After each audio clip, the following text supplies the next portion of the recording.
გამარჯობა, მე შმაგი სამხარაძე ვარ და ეს არის პროპაგანდის წინააღმდეგ მეხუთე ეპიზოდი პლატფორმა მისმინეზე. დღეს ვისაუბრებ იმაზე, თუ როგორ შეიძლება დამარცხდეს კორუმპირებული ავტოკრატიული რეჟიმი მიუხედავად მძლავრი, შეიძლება ითქვას, უნაკლო პროპაგანდისტული მანქანისა. ნახეთ როგორ უხარია უნგრელ ხალხს. Oh my God, finally I can say that I can be a proud Hungarian, finally, after 16 years. Much needed change after 16 years of the same ruling. Amazing! Can't describe it. So finally, after at least 16 years, we feel like there is a hope. Yes. We feel like there is a hope that Hungary can start walking into the right direction.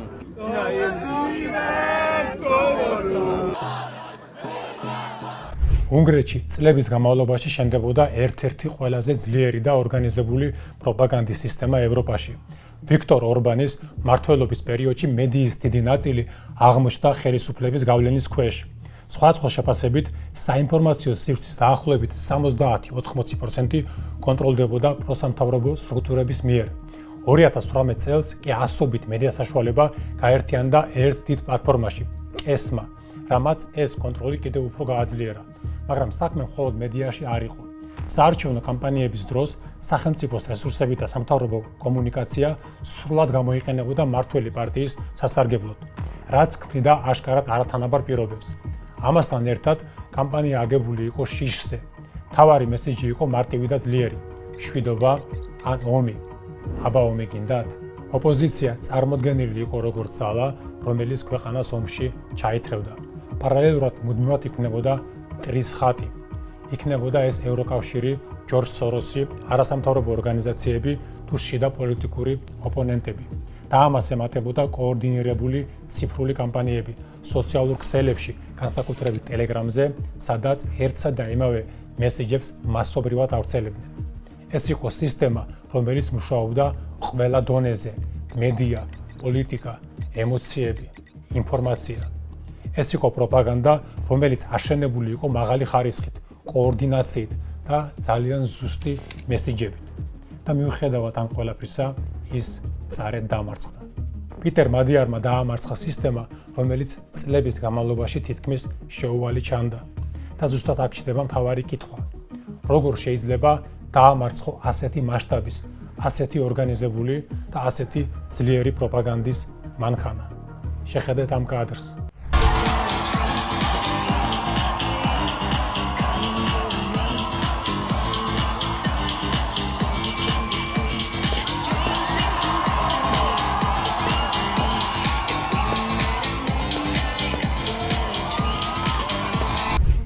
უნგრელი ექიმი ზოლტ ჰეგედუში, რომელიც წლების განმავლობაში ცხოვრობდა ემიგრაციაში, დიდ ბრიტანეთში.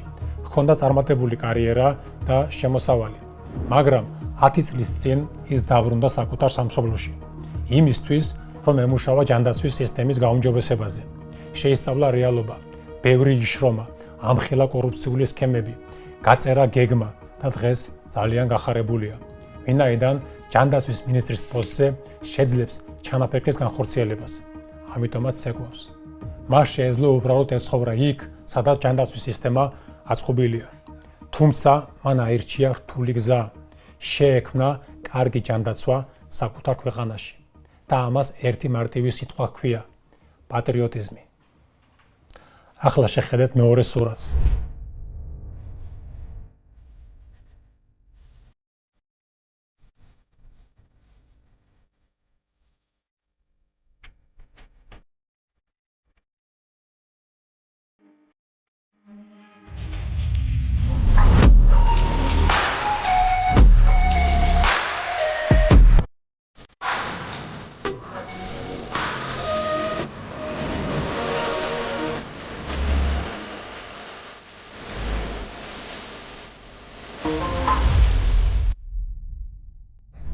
პიტერ მადიარი არ იყო მხოლოდ ტელევიზორში, ის იყო ხალხში, დადიოდა რეგიონებში, ესაუბრებოდა ადამიანებს, ისმენდა მათ პრობლემებს. ეს არის ის, რაც პროპაგანდას არ შეუძლია. როცა არსებობს პირდაპირი კავშირი ხალხთან, პროპაგანდისტული ნარატივები სუსტდება.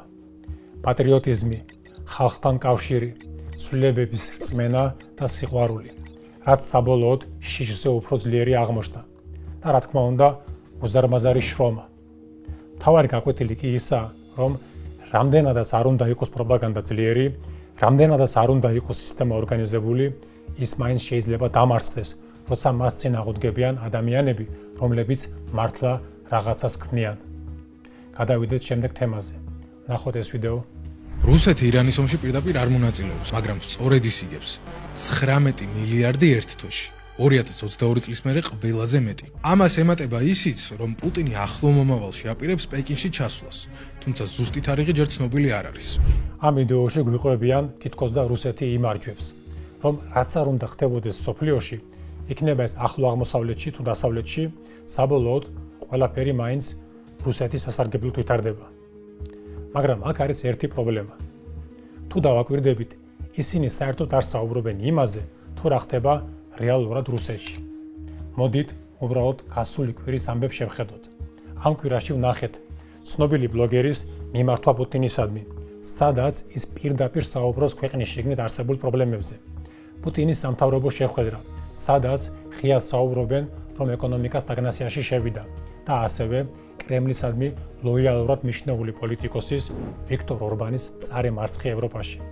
მაგრამ მაინც რუსეთი იმარჯვებსო. როგორ მუშაობს ეს?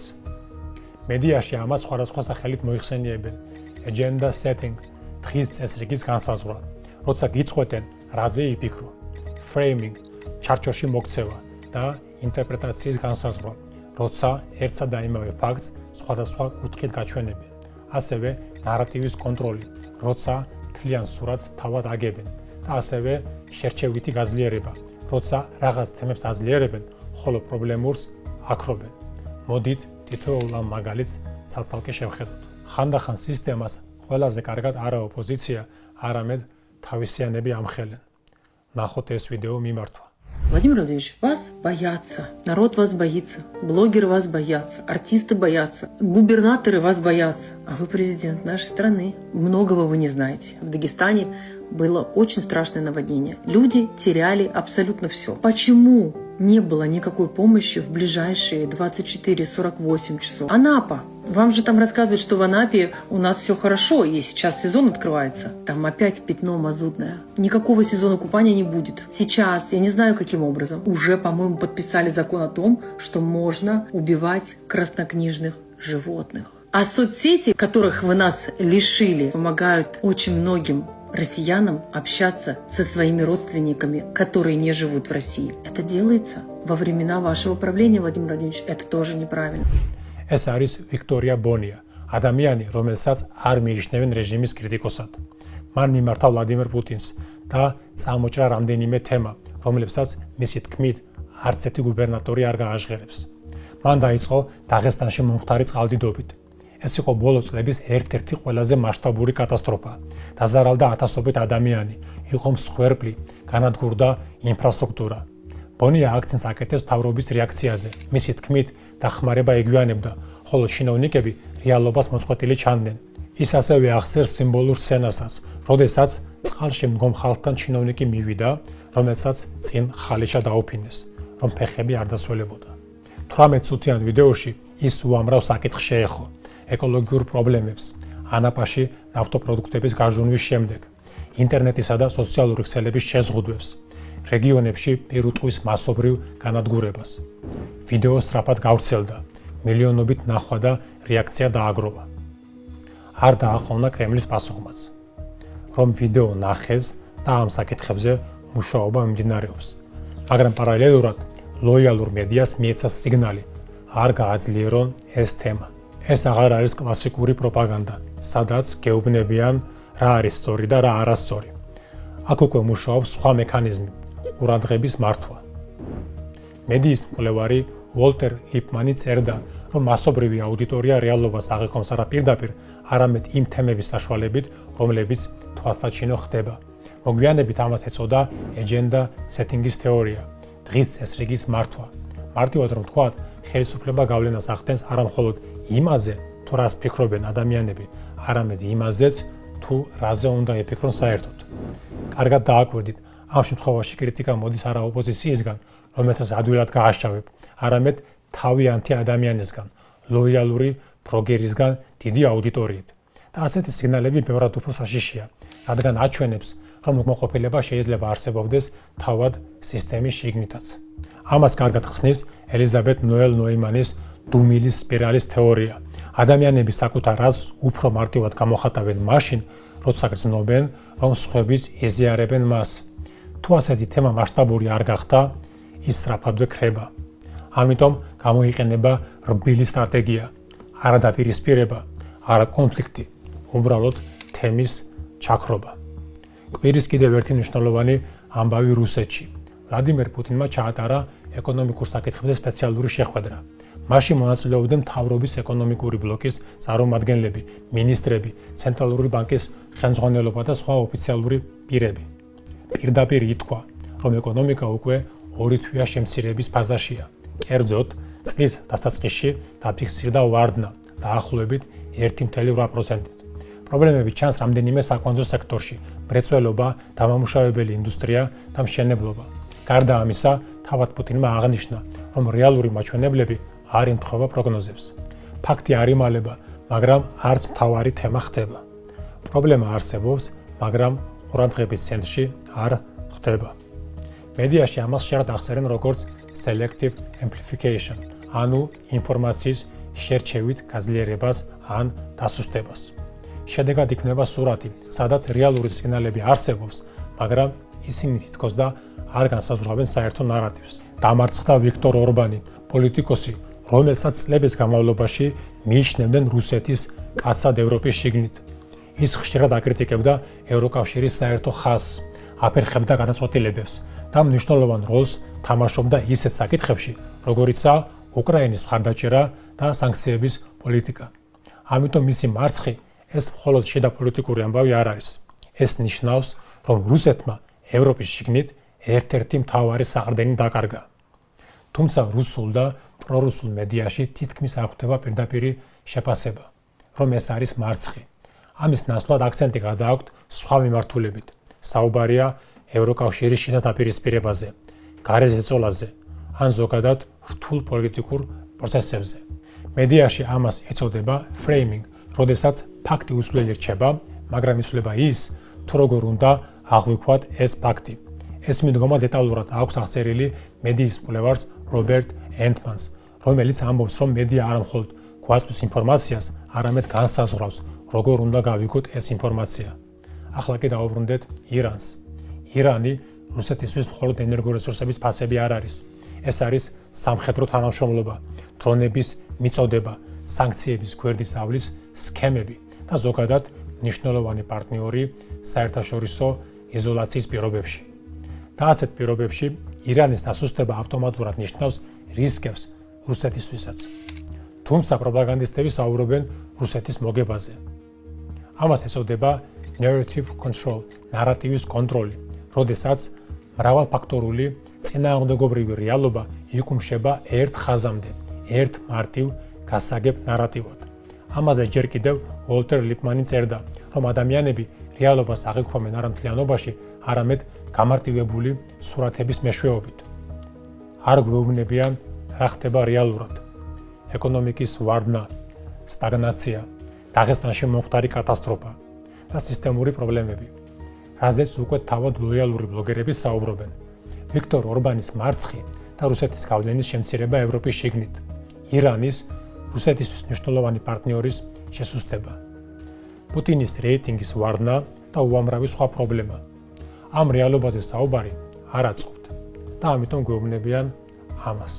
რუსეთი ირანის ომში პირდაპირ არ მონაწილეობს, მაგრამ სწორედ ისიგებს. ახლა კი ჩვენს ქვეყანაში მიმდინარე პროცესებზე. ბიძინა ივანიშვილისთვის აბას თუმანში ცა დაკეტეს. მადლობა. ქვეყანა სამი რამ აკლია.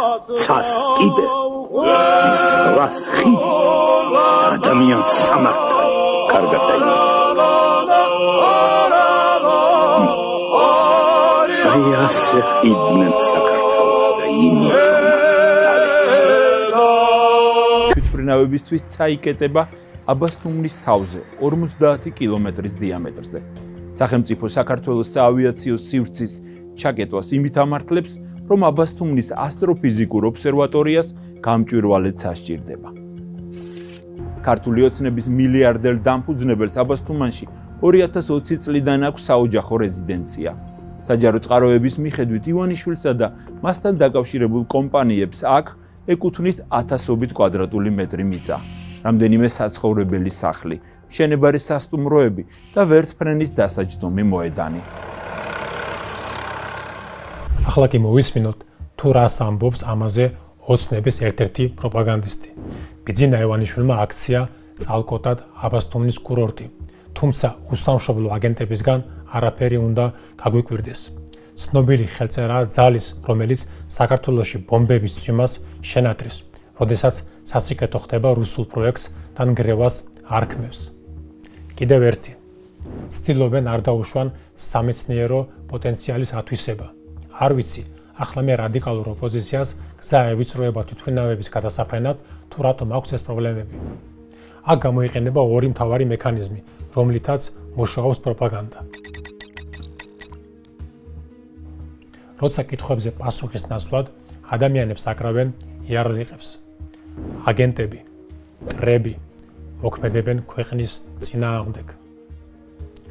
როგორც პიერ ბორდიე აღწერს, ძალაუფლება ხშირად არ პასუხობს კრიტიკას. ის თავად განსაზღვრავს, ვის აქვს ლეგიტიმური ხმის უფლება და ვის არა. ასეთ მომენტში დისკუსია უბრალოდ ქრება. როცა ის, რაც აშკარად არის შეზღუდვა, გადმოიცემა როგორც პროგრესი. როცა პრობლემა ხდება, კარგი ამბავი. როგორც პიტერ ბერგერი და თომას ლაკმენი აღწერენ, რეალობა ხშირად ყალიბდება არა იმით, რაც ხდება, არამედ იმით, როგორ გვიხსნიან იმას, რაც ხდება. ზოგი ცას კეტავს და არაფერი.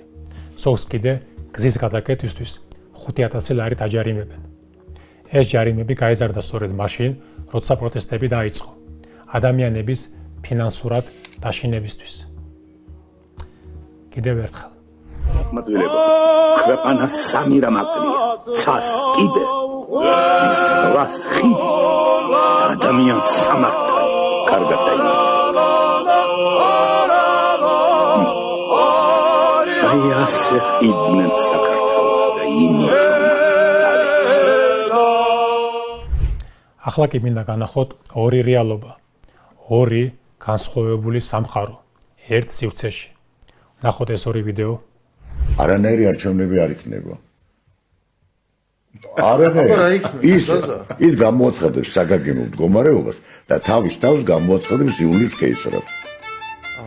აი ეს არის კონსულობა დამთავრდება დაიწყება როგორც ამერიკა ხო არის რომი. როგორც რომი რესპუბლიკიდან გადავიდა იმპერატორების რომში, ასევე წამოიღებს გრენლანდიას, კანადას, გახდება დიქტატორი და კეისარი. ეს არის ძალიან თამამი კონსპიროლოგია. შვილები არ ყავთ ხალხო? შვილები არ ყავთ? თქვენთვის ადვილია დაწყნარება. არ არის აქ რომ გამოვიდეს და პასუხი გაგვცეს. რა დამაშვიდებს? რატო არ ხდება თქვენთან ჭიდილი დავიღალე, თქვენ რა უნდა გითხრათ? რატო არ ჩამოდის, რატო არ ხდება? ნახეთ რაზე საუბრობს გამუდმებით ოცნების მხარდამჭერი ფილოსოფოსი და ამავდროულად რა ხდება ჩვენს ქვეყანაში. ბავშვები, რომლებსაც ჭირდებათ წამლები და ვერ იღებენ. მშობლები, რომლებიც წლებია ეთხოვენ დახმარებას და მათთან შეხვედრასაც კი არ თანხმდებიან. და რა ხდება ამ დროს? სკოლებში შემოდის ფორმა. გვიყვებიან, რომ ეს არის ზრუნვა, წესრიგი, განათლების გაუმჯობესება. თუმცა ამ ფორმის ფული ოჯახმა უნდა გადაიხადოს. თანაც არ არსებობს უფასო კვება. იმ ადამიანების შვილები, ვინც ამ გადაწყვეტილებებს იღებენ, არ სწავლობენ ამ სისტემაში. ისინი სწავლობენ კერძო სკოლებში, ან საერთოდაც საზღვარგარეთ. და როცა ამას ყველაფერს ერთად უყურებ, ხვდები, რომ ეს არ არის უბრალოდ შემთხვევითი ამბები. ეს არის სისტემა. სისტემა, რომელიც არჩევს, რომელი პრობლემაა მნიშვნელოვანი და რომელი არა. ამას ახსენებენ როგორც selective neglect, შერჩევითი უგულებელყოფა. როცა ზოგიერთი საკითხი პრიორიტეტი ხდება, ხოლო დანარჩენი უბრალოდ იგნორირდება. ამავე დროს ეს არის უთანასწორობის რეპროდუქცია, როცა სისტემა არ ამცირებს უთანასწორობას, არამედ ამყარებს მას. და კიდევ ერთი ელიტის მოწყვეტა ან ელიტის გამიჯვნა საზოგადოებისგან. როცა ისინი, ვინც ამ სისტემას ქმნიან, თავად ამ სისტემაში არ ცხოვრობენ. საბოლოოდ ვიგებთ ორ სამყაროს. ერთში ლაპარაკობენ დიდ იდეებზე, რომლებიც არაფერს ცვლის აქ და ახლა. მეორეში არიან ბავშვები, რომლებსაც სჭირდებათ წამლები, საკვები და ელემენტარული ზრუნვა. და ბოლოს რჩება ძალიან მარტივი კითხვა. თუ სისტემა ვერ ზრუნავს ბავშვებზე, მაშინ ვიზზე ზრუნავს საერთოდ? ეს იყო პროპაგანდის წინააღმდეგ მეხუთე ეპიზოდი. შეხვდებით ერთ კვირაში, ტრადიციულად ორ შაბათს 22 საათზე მისმინეზე. გმადლობთ რომ გვიყურებთ.